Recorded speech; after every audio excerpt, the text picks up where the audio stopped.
হঠাৎ করে মন চাইলো গরুর গোশত দিয়ে ভাত খাবো, তাই বেশি দেরি না করে বাজার থেকে গরুর গোশত এনে ছোট করে কেটে টুকরো করে প্রসেস করে নিয়েছি রান্না করার জন্য। প্রথমেই বলে নিচ্ছি, আমি কিন্তু রাঁধুনি এক্সপার্ট না। আমি যেরকমটা পারি আমি তেমন করে রান্না করার চেষ্টা করি। তো আমার রান্না করার হাঁড়ি পাতিল নিয়ে আপনারা কেউ হাসাহাসি করেন না প্লিজ। এবার প্রথমে নিয়ে নিয়েছিলাম দারচিনি, এলাচ এবং ওটা কি গোটা মশলা নাকি আমি জানি না, নাকফুলের মতো দেখতে, আমি ওটাকে নাকফুল মশলাই বলি। তারপর কিনে এনেছিলাম গরুর মাংসের মশলা, রসুন, আদা এগুলো বেটে আমি একসাথে প্রেসার কুকারে দিয়ে দিয়েছি। আর এই বাটা মশলার ভিতরেই আমার যে গোটা মশলাগুলো আমি আলাদা করে রেখেছিলাম, দারচিনি, এলাচ আর ওই নাকফুলের মশলা আর কি, ওটাও দিয়ে দিয়েছি। মাংসের ভিতরে আমি আলু দেব, কারণ গরুর মাংসের ভিতরে বড় বড় আলু আমার কিন্তু খুব ভালো লাগে। এখন আমি চুলা জ্বালিয়ে দিয়েছি এবং দিয়ে দেব তেল। আমার তেলের বোতল দেখে কেউ হাসছেন না, আগেই বলেছি যে আমার কিন্তু ওইরকম সরঞ্জামে দিন নাই। তারপর তেল দিয়ে দিয়েছি। এখন আমি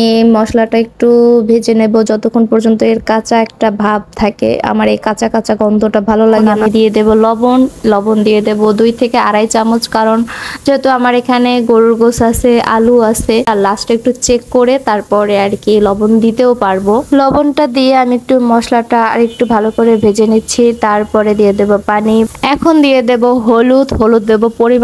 এই পরিমাণ মতো কথাটা শুনে আমার মনে পড়ে গেল, আমি যখন প্রথম রান্না পারতাম না, ইউটিউব দেখে আর কি রান্না করতাম, তখন ভিডিওর মধ্যে বলতো যে পরিমাণ মতো লবণ দেবেন, পরিমাণ মতো হলুদ দেবেন, এগুলো আর কি পরিমাণ মতোই তো বুঝতাম না রে ভাই। যাই হোক, আমার হলুদ দেওয়া শেষ। এখন আমি দেব মরিচের গুঁড়া আর কি।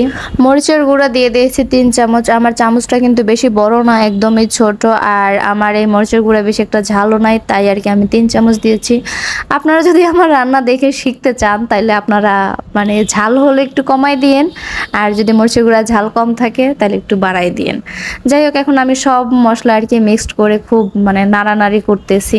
আমি ওই যে গরুর মাংসের মশলাটা ফাঁকি দিয়ে দিয়েছিলাম, যেটা আমার ভিডিও করা হয় নাই হয়তো বা ভুলে। মশলাটাকে বারবার পানি দিয়ে কষিয়ে নিচ্ছিলাম, দেখাই যাচ্ছে কিন্তু তেল উপরে চলে আসছে, তার মানে আমার মশলা মোটামুটি কষানো হয়ে গেছে। এবার আমি গরুর মাংসগুলো দিয়ে দেব। গরুর মাংস দিয়ে আমি আরো কিছুক্ষণ আর কি কষাবো, কারণ তা না হলে গরুর মাংসের ভিতরে মশলাগুলো ঢুকবে না। তো আমি গরুর মাংসগুলো দিয়ে কিছুক্ষণ নাড়ানাড়ি করতেছিলাম আর বারবার আর কি এটা নেড়ে চেড়ে দিচ্ছিলাম। এক পর্যায়ে আর কি গরুর মাংসের পানিটা এভাবে ছেড়ে দিয়েছিল। এরপর কেটে ধুয়ে রাখা টুকরো করে আলুগুলো আমি দিয়ে দিলাম। আপনারা মাংসে আলু দিলে সব সময় আলুটা শেষে দেওয়ার চেষ্টা করবেন। আলুগুলো দেওয়ার পর মশলার সাথে একটু মিশিয়ে নিয়েছি। এ পর্যায়ে এখন আমি পানি দিয়ে দেব। ছোটবেলায় মাকে দেখতাম গরুর গোশত রান্না করলে গরম পানি আলাদা করে তারপর দিয়ে দিত, কিন্তু প্রেসার কুকারে আদৌ আলাদা গরম পানি করে দেওয়া লাগে কিনা আমি জানি না, কিন্তু আমি ঠান্ডা পানি দিয়ে দিয়েছি। যেহেতু আমি প্রেসার কুকারে রান্না করব, তার জন্য কিন্তু অতিরিক্ত পানি দেওয়া চলবে না, কারণ প্রেসার কুকারে কিন্তু আপনার অতিরিক্ত যে ঝোলটা এটা কিন্তু টেনে নেবে না। তো যতটুকু আপনার ঝোল রাখা প্রয়োজন আপনি তার থেকে অল্প একটু বাড়িয়ে দেবেন, কারণ সিটি দিতে দিতে আপনার পানিটা একটু কমে যাবে।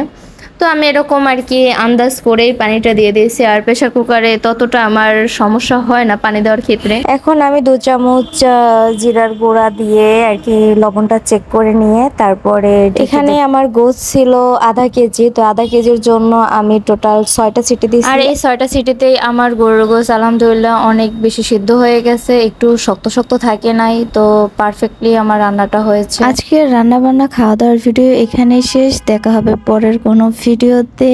আল্লাহ হাফেজ সবাইকে।